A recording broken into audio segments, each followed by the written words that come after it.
Clutch Sports Talk. Let's go.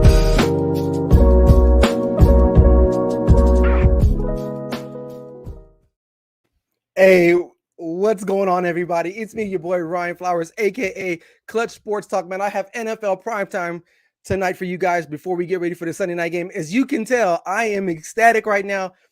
The Cowboys, if you just watched that game, they pulled off the the upset. They were underdogs. Greg Zuerlein hit like a 56-yard field goal, something crazy like that to win the game. There's a lot to unpack with that game. Also, some other news, some other games finishing up right now with the Cardinals, Minnesota Vikings. That was a close one. So I don't know about you. I need a couple seconds to kind of catch my breath because I was jumping around the house with my son. We're happy right now. So let us enjoy this moment. So sit back and relax and enjoy the show. This is Clutch Sports Talk NFL Primetime with me, Ryan Flowers. Let's go.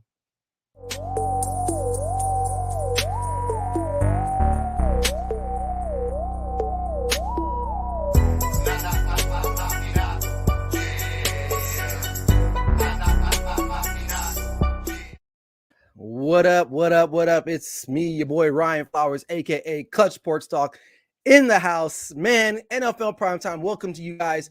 I'm gonna get you guys locked and loaded for this Sunday night tilt between the Baltimore Ravens and the Kansas City Chiefs. But before I do that, man, make sure if you haven't already, hit me up on my social media platforms, which is scrolling across the bottom right there. And I got one thing to say. I got one thing to say right now. And for you Cowboys fans, you know what I'm about to say. Hey, how about them boys? Hey, what a big win. I wouldn't say I called it this morning. I didn't call it. I said that this is a game they should have won. And actually, they should have won by a lot more. But before I get into the other games, let's just start here with this Cowboys game. I mean, this was a coronary heart attack for me right now because it was back and forth. Both teams still struggling in the red zone. As you can see, you know, the turnovers down the stretch there for Justin Herbert in the red zone, leading to field goals. The Cowboys did not score a touchdown the rest of the game after they got, you know, the 14 points in the first quarter, which I thought this game was going to go over. My clutch picks this week just really took a blow today. But it's okay because my Cowboys won. I lost a little bit of money, but that's all good. If the Cowboys win, I'm all right with that. But I mean, let's just start here right now. I mean, literally, we got David Herrera, man. I haven't seen you in a while. How you doing? He said, "How about them Cowboys, man?" That's what I'm talking about. My boy Bryson Carver from the Carving Up podcast. Too close for comfort, bro. I feel you. It was David Herrera again back, and TB12 still the GOAT. 5 touchdowns today. Yes, and I will talk about the Tampa Bay Buccaneers too before the show is over. But let's talk about the Cowboys and the Chargers because to me that was probably the most exciting game for the day. It was a thriller. Both teams, the Cowboys started out really, really, really good. They were running the ball effectively. Can I just say this right now, Cowboy Nation? And some of you might, you might have some choice words for me, but Tony Pollard might be our guy, man, instead of Zeke. Now, I like Zeke, but Tony Pollard went over 100 yards. I'm not sure what Zeke finished with. If you guys know the stat line, let me know. Tony Pollard at 109, 13 attempts and a touchdown. Dak Prescott only 2 for 237. But you know what, man? I won't say a lot of this was on Dak today. I think the play calling was sketchy again at most by Kellen Moore. Some of the things that we were doing, I believe it was like the third quarter. Cowboys were driving again. We're running the ball. Tony Pollard was averaging like 6.5 yards a carry. We're running it. We're getting the ball down the field. And then he turns to this like weird set where linemen are like out in the perimeter. And it worked on one play. And then they tried it again to CeeDee Lamb. And then Derwin James snuffed it out. And it's like, he's just getting too cute. When you're running the ball that effective, especially that was the key, right? Everyone from the Thursday night game that we lost to the Tampa Bay, they were like, look, we got to run the football. Well, they came out and ran the football, but we squandered a lot of opportunities in the red zone. And so did the Chargers. The Chargers actually, again, Justin Herbert is legit. The way this man converts third and long conversions, he did it last week. It worked out for them last week against Washington. It didn't work out so much this week against the Cowboys, but I'll give him credit. That kid is a star in the making, if not already. He is arguably probably the second best quarterback in that division. Let me see. Yeah, he is the second best quarterback in the division. And unfortunately, he's just on a team that seems to be, just can't get it right. So they might waste his talent there. But Justin Herbert is legit. But I can't say much. I can't say so much more about the Dallas Cowboys. Their defense, big stops. That was the Achilles heel last year. they couldn't stop anybody. They couldn't stop a nosebleed, right? This year, you can see they're forcing turnovers. They're flying around the ball. Now, there's still some question marks. There's some plays, but I'm like, what are we doing, especially on third down? Micah Parsons did a good job, especially in the second half once he figured out where to line up on the line of scrimmage. Trayvon Diggs, I don't know, man. He had the pick early on in the game, but I don't. I haven't been able to. Let me slow down. I'm so excited still. I haven't had the opportunity yet to watch the game over again and see what was going on, because typically after a lot of these games, I have access to NFL Game Pass, which they're kind of jipping me right now. They released the 22 all man 11 on 11 film where it's from the coach's view, and you can go back and kind of relive everything, but from a coach's perspective. They haven't really issued that out yet. Hopefully they'll do that soon, but I don't know if there was some miscommunication in the secondary, but he had some plays. He's a ball hawk. I get it. He's going to make aggressive plays, and therefore he's going to get a lot of penalties, but sometimes I just think he looked lost. Anthony Brown came up big. I'm surprised they didn't call a face guard in the fourth quarter there towards the end when the Chargers were looking like they were going to drive, when it looks like they did score, but they called illegal shift. Then the next play they go to him. He doesn't turn around. Anthony Brown again. I don't know. Javon, I think his name is Javon Curse, number 27. He had a really good game as well. But, I mean, overall, the offense, I thought they moved the ball I won't say at will. They moved the ball. They had like over 24 or 5 first downs, if I'm not mistaken. But game management, again, this comes down to coaching. And this is the difference between the really good teams and the bad teams. Again, right before the half, we go out on an all-out punt block. I'm like, why? There's like a minute 25 left. We got some momentum. We probably get the ball back. We can probably get, hang another touchdown or maybe get a field goal at it. But what do? We blitz out the punter. We get the roughing the kicker, and boom, luckily they didn't score, but still, we're taking food off our table. And again, that's coaching. That's coaching situations. And then even in the last drive, they run the ball. With one timeout, I believe, I forgot how many seconds there were, but I want to say there was considerable amount of time left. I think on that second down, what they should have done was maybe try to pass the ball, but I guess they felt comfortable with Greg Zuerlein's leg, and they decided to run the ball, I believe, to Tony Pollard, get what they can get, position the ball where Greg Zuerlein wants to kick the ball, what hash it was, and he drilled it. But some things it's just questionable, and that scares me about the Dallas Cowboys moving forward. Both quarterbacks, for the most part, I mean, really pretty good job. I mean, Dak had the 1 interception. Herbert had 2. Again, but, it was a balanced game. I mean, here's the final stats here. Total rushing yards. Cowboys had 198. Total offense, 419 yards. I mean, that's pretty balanced football. Dak, only 37 attempts. He was 23 for 37. But in the wide receiving core, CeeDee Lamb, they went to him early, and then they just kind of went away from him. I don't understand that either. I just have some questions, and honestly, this is going to continue when you have a Kellen Moore out there. And as far as the LA Chargers are concerned, Herbert, 41 attempts, 338 yards, 1 touchdown, 2 interceptions. They didn't really run the ball effectively. But that's not their deal. That's not what they do. But the Cowboys pull off the upset, I guess, because they were like +2.5. They win the game, and now they got I believe it's the Philadelphia Eagles next week, if I'm not mistaken. Let me know. And then Gallup, David Herrera, he asked what happened to Gallup. Gallup is hurt. He's going to be out for a couple weeks. But Cedric Wilson is not he's a nice guy to have there too. He had a big play, I believe, in the first half. With Cooper and CD and don't forget our tight ends. And if we're running the ball effectively with Zeke and Tony Pollard, this is an offense, man, that is going to be hard to stop. And I was talking to my cousin and I said, listen, man, this was a statement game. Now, they didn't really make a statement because, and I'll get into this maybe a little bit later, but the Niners, the Rams, they had some ugly wins today. This was an opportunity for the Cowboys to come out on the national game, on national TV. This was the national game for CBS, and really make a statement. And early on, it looked like they were doing so. It was 14-3. The momentum was rolling, and then Prescott throws the pick, and then kind of from there, they kind of just, I don't know what happened, but this was an opportunity to show everyone like, hey, we can win these games. I will give credit to the defense. They did hold.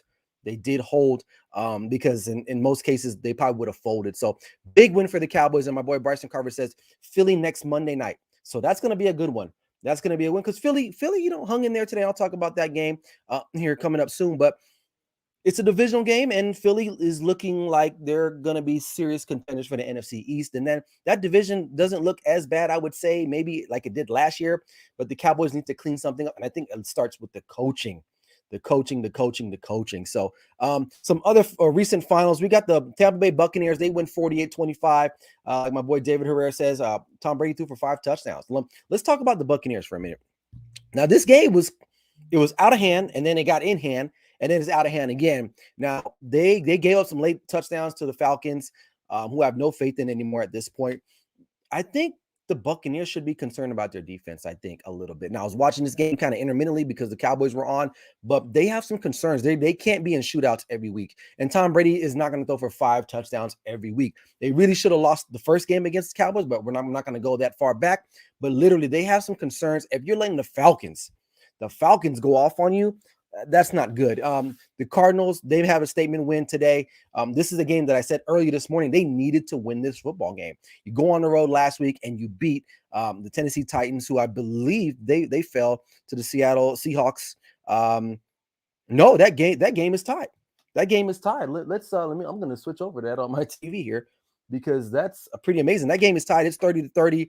This is a game that I thought the Titans were going to lose, but they're in it.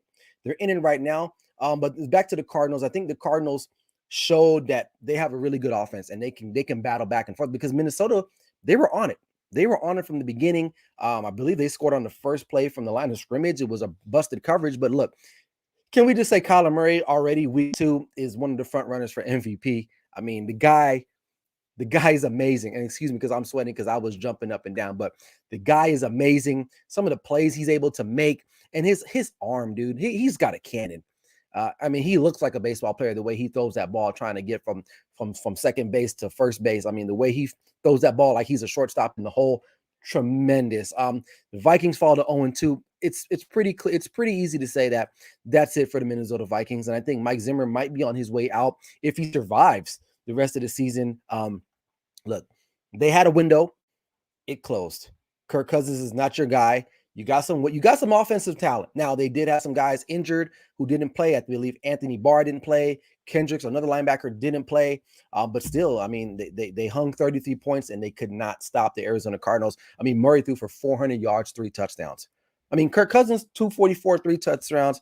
But Dalvin Cook, 22 attempts, over 130 yards, and you still can't get the win. Rondale Moore, that's another guy you guys want to look out for. I believe he rookie out of Wake Forest.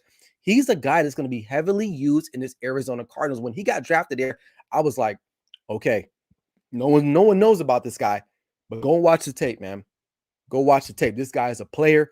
I mean, the way he went for 114 a day and a touchdown. They're going to use him around a lot. So, big wins for the Cardinals. Here's the stinker of the day.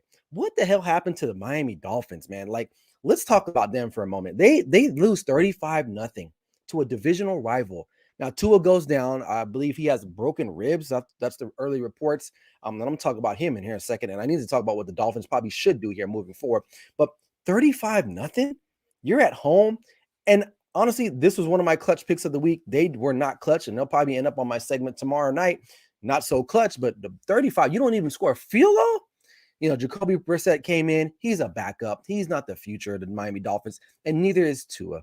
I'm sad to say I thought he had potential. Just watching him play in comparison to a lot of the other younger quarterbacks, the guy just doesn't have it, man. He just doesn't have it. And I know the injury is not on him per se, but honestly, if I'm the Miami Dolphins, I'm reaching out to the Houston Texans and I'm figuring out a way how to get Deshaun Watson in the building immediately.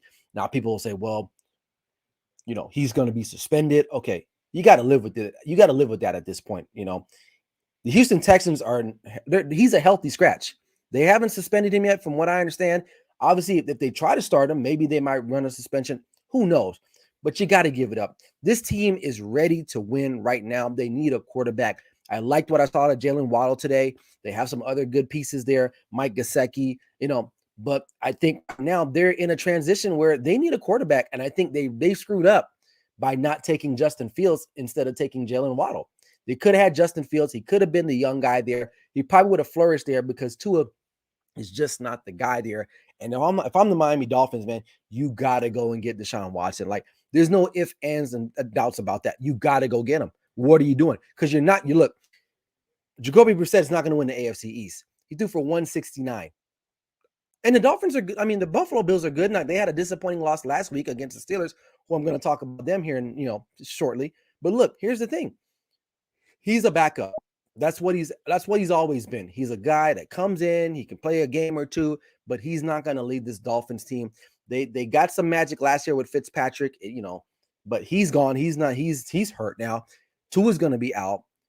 Do you call Cam Newton? I don't think he's much better than Jacoby Brissett at this point in his career. And I know that sounds disrespectful because he's a former NFL MVP, but here are the facts. Cam Newton is not the same guy anymore, okay? And if I'm Miami, I'm on the phone with Houston right now, who, surprisingly played pretty well against the Cleveland Browns, but the Dolphins, I don't know, man. That they need to just not even look at that film, throw it in a trash can, burn it, and move on. So I don't know about that one. Bears and Bengals. This one was interesting. Andy Dalton goes out. Justin Fields comes in, struggles a little bit, which is expected. The Bengals are a 50-50 team. The Bears should have won this game, as they should, but the Bengals, to me, they're not ready yet. Obviously, we know that. They still have offensive line issues. Joe Burrow, 207, 2 touchdowns. Justin Fields only had 60 yards. I mean, he played this whole second half. They literally just relied on their defense, and that's how they got the job done. Now, we don't know moving forward what's going to happen with Andy Dalton, but my guess is Justin Fields is probably going to take over now moving forward. So Broncos and Jags, this one was a little bit closer than what probably most people thought, but the Broncos ended up pulling off the victory. Now, every team in the AFC, the AFC West, the Chargers lost. So now the Broncos right now are leaders right now, because until the Kansas City Chiefs play later on tonight, which I'll get you guys ready for that. This is an interesting game. Right? So I'm just looking at the stats here. Jaguars played all right, but I think in the end, Teddy Bridgewater, very steady, no turnovers. He got the ball to who he needed to get it to. They ran the ball pretty decently, and their defense held them up. Only allowing 13 points in a game. That's pretty good. Now, moving on to the Texans and Browns game. This one, it was kind of back and forth at one point. The Texans, to me, man, they might not be as bad as we think they are. Obviously, I think Teddy Bridgewater went down with an injury, if I'm not mistaken, as well, too. But look, man, like, I don't know. I mean, I'm not going to say they're going to win the division, but that division's struggling. We don't know what's going to happen with the Titans. The Colts lose again. They're 0-2. Tennessee Titans, they might be 0-2, maybe, depending on what happens here late in this game, because I believe that's in overtime right now, with the Seahawks with the ball and driving. So who knows? They're 1-1 right now. Maybe, after tonight, they look up, they're like, hey, you know what? We're still in the division, and this division is not that good, right? So who knows? They still have some veteran players on that team. The Browns, I don't know. Maybe they were sleepwalking. Baker Mayfield, 213, 1 touchdown. Nick Chubb, 11 attempts, 95 yards and a touchdown. No OBJ, if I'm not mistaken. Looking at the stats, I didn't see him on the field. If I'm not mistaken, no, I did not see him on the field. So maybe they're still nursing him. I don't know. But the Browns still, don't worry. They still have a really good defense. They have a tremendous run game. Not too concerned about that. The Texans are maybe better than what we thought they were, and they gave them a good game. So, hats off to them. Rams and Colts. This one also, I believe the Rams are like 12. They were like 2 touchdown favorites in this game. They got up early, struggled. They lost the lead, and then they regained it in the end. Here's the thing about the Rams, and I was telling people about this last week and even today, I think. They are not that great. They're good. Matthew Stafford is not that much better than Jared Goff. He's just not. It's the scheme, okay? It's the scheme. Matthew Stafford really, 278, 2 touchdowns. Their defense stopped them in the end. Cooper Kupp, great game. But the thing about the Rams is when they play a really strong defense, like they did in Indianapolis today, they will struggle. Now, unfortunate for them, the Colts could not block. And they were getting after Carson Wentz, who left the game with an apparent foot injury. So God knows what's happening to him.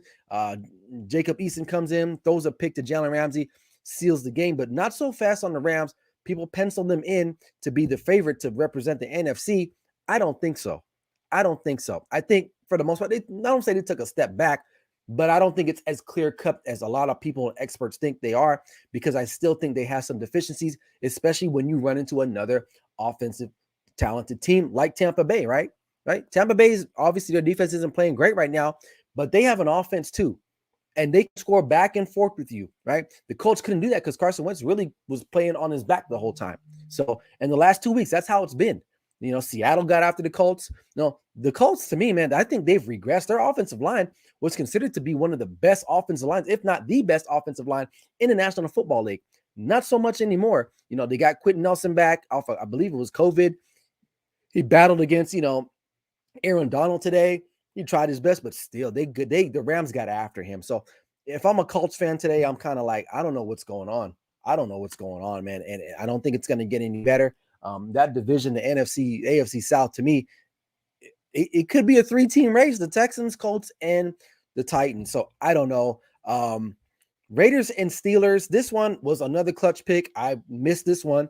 I'm not surprised that Raiders won. I think they got a little lucky. TJ Watt left the game. I believe it was a leg injury in the second quarter. So that's a tremendous pass rusher. Devin Bush, one of their other pass rushing linebackers, he didn't dress. He's hurt. So they kind of got lucky on that. But here's the thing about the Steelers moving forward. I heard one of the analysts say on ESPN, I think it was Matt Hasselbeck, he was like, the Steelers are a team you still got to look out for. No, they're not. They can't move the ball. They have no offense. Ben Roethlisberger, to me, even though he threw for 295, they just don't have no flow in their offense. It's very predictable. You know what they're going to do. Najee Harris, 10 attempts, 38 yards. They're reverting back to Ben Roethlisberger getting the ball and controlling it, and that's not going to work. And the Raiders, for all accounts, their defense may not be as solid. It's solid enough, but their offense is really good. Derek Carr is another guy potentially is in that MVP candidacy, in the first couple of weeks. I'm not going to say he's going to be there the whole year. Who knows? He might be, but he definitely has guys he can throw to. Henry Ruggs had finally a good game. 5 receptions, 113 yards. Basically had the game-winning ceiling touchdown. And they didn't have Josh Jacobs. And they went on the road to Pittsburgh, which is a hard environment to play, and they ended up getting the win. So they're now 2-0. They're 2-0, and they're rooting for the Baltimore Ravens tonight to beat the Chiefs so that way them and the Broncos can duke it out. But, hats off to the Raiders. The Las Vegas Raiders did a good job going on the road. Not sure what their schedule is like next. Oh, the Dolphins. They got the Dolphins next week. They might start 3-0. Who knows? Because we don't know who's going to be under center for the Miami Dolphins. Probably Jacoby Brissett. But look, the Raiders, hats off to them. Patriots, Jets, 25-6. The Patriots really, there was no doubt in my mind that Patriots were going to win this game. Bill Belichick against rookie quarterbacks. And but what did Zach Wilson threw like 3 or 4 interceptions, which is to be expected. No touchdowns. The Patriots defense is good, and especially against a young quarterbacks. Mac Jones, really not that stellar himself, only 186, no touchdowns as well. This game was kind of a snoozer, I would say. It's exactly what I thought it was going to be. I told people if you were going to take the under, this was a game you should take the under on, and I think it was like 44.5. This easily made the under, so if you took that, you won some money today. Saints, Panthers, this was the only game that I picked that was a winner today. Panthers were home underdogs, but I don't know how that line was because, look, Saints were missing like 6-7 guys. And out of those 6-7 guys, Marshawn Lattimore, Najee Davenport, they were all missing. Jameis Winston couldn't get it going. The Panthers looking pretty good. As my guy Larry David would say, pretty good. Right? Sam Darnold, 305, 2 touchdowns. Christian McCaffrey, 24 attempts, 72 yards and a touchdown. And DJ Moore, 8 receptions, 79 yards and a touchdown. Jameis Winston, no touchdowns to do for a 111. But that's not going to get it done in the National Football League. Your quarterback has to throw at least 200 yards to win a game in the National Football League. It's very rare. I know they won last week. He threw 5 touchdowns for 148, but against another potent team who has it clicking, that's not going to happen. 49ers going to Philly. They win a close one. Philly was in this game for the most part. They had a late surge, but the Niners were able to put it away. They don't look that great either. Or maybe, again, like the Texans, the Philadelphia Eagles are maybe better than what we thought they were. Devontae Smith had a pretty, I wouldn't say had a solid game. Jalen Hurts only 190, no touchdowns. He rushed for a touchdown. He had, I believe, 82 yards. He rushed for 82 yards and rushed for 1 touchdown. But look, Garoppolo again, 189. One guy I really like on the Niners is Deebo Samuel. He's probably one of the best after the catch kind of runners that you can see in the National Football League. So I really like him. But look, the NFC is wide open, man. Don't pencil in the Niners or the Rams or even Tampa Bay at this point.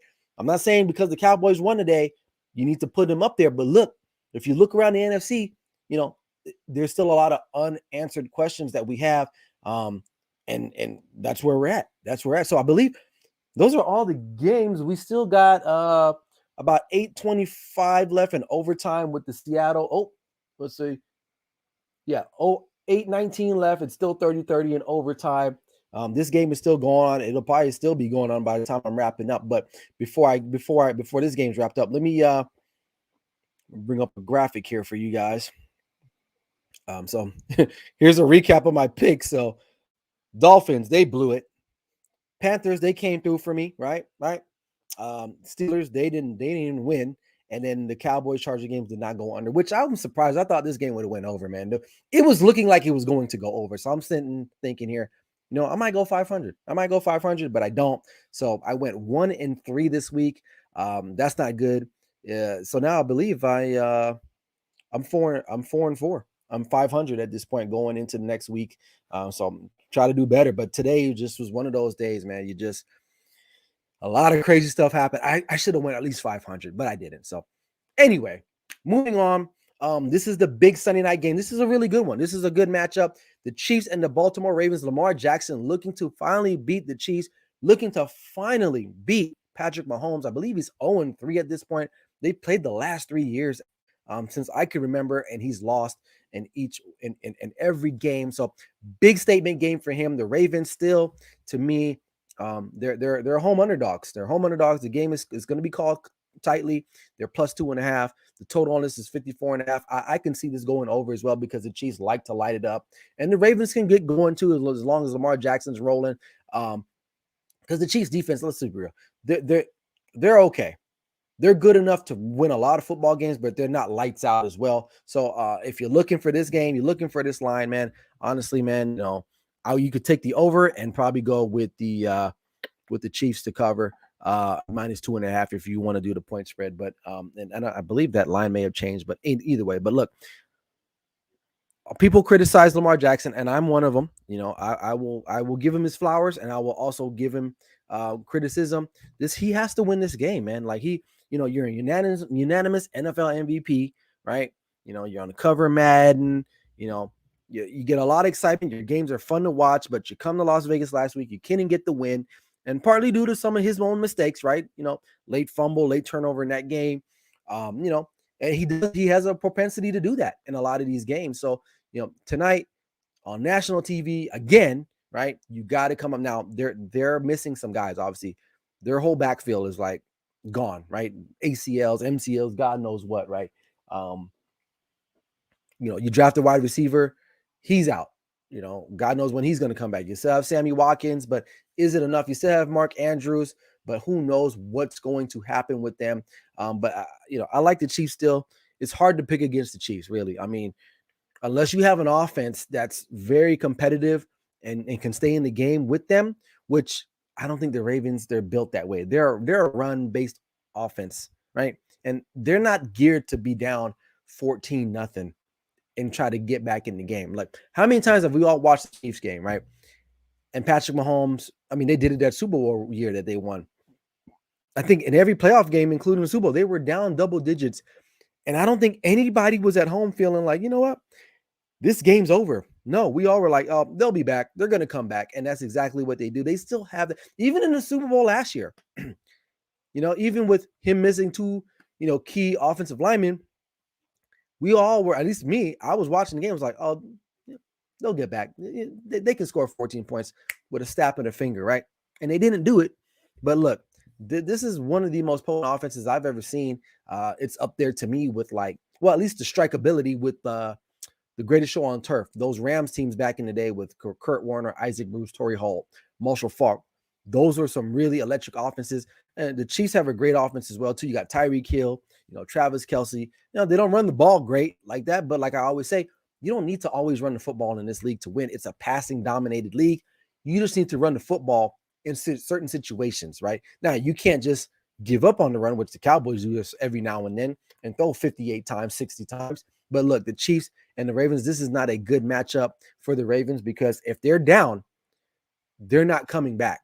So the Ravens have to do everything that they can to make this game close and keep it close in order to stay on pace with the Chiefs. If not this, if the Chiefs go up 10, 11 points, 12 points, you can probably say more likely this game is over, because now guess what? You've taken Lamar Jackson's best trait, and that's his running ability, because now he has to sit there and throw. And once you do that, it's pretty much over, because he's going to give you some. He's going to throw a pick. There's going to be some type of mistake, so that's where I'm at with that. Hopefully I'm right. But yeah, that's it, man. So yeah. Whew.